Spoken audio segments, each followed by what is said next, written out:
Mana shu yerda bo'lgan shu voqea 16:30lar chamasida 5 kishi bo'lgan, to'rtalasi Allohga shukr omon eson.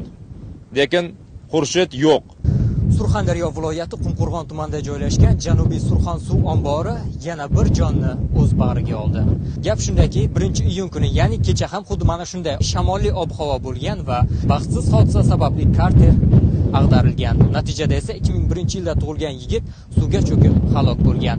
Manzilda esa qutqaruvchilar va aholi vakillari tomonidan yigitning jasadini topish ishlari davom etyapti. Afsuski, hali hamon jasad topilgani yo'q.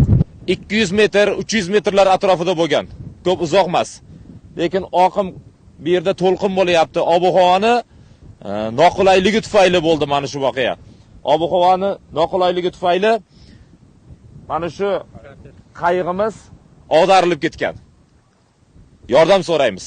Marhumning yaqinlari qidiruv jarayonlarida qutqaruvchilarning soni yetishmayotganligini ta'kidlab, qo'shimcha kuch va texnika vositalarini jalb etishni so'ramoqda. Mana shu MCS mashinamiz keldi. Kecha ham kechasi keldi. Kelma demaymiz, keldi, lekin ertalab tushamiz dedi. Kechasi bilan xalqimiz harakat qildi. Lekin bular ham nima qilsin? Bir kishi tushyapti, ikki kishi almashib kiyim almashtiryapti-da. Foydasi yo'q. Bizga hozir ovozdan ko'proq kerak. Ikki tomonlama joyini belgilab qo'yibmiz.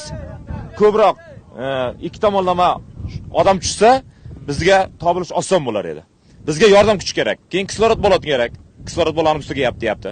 Ma'lum qilinishicha, hududdagi noqulay ob-havo, kuchli shamol va suvning notinchligi qidiruv-qutqaruv ishlarini sezilarli darajada qiyinlashtirmoqda.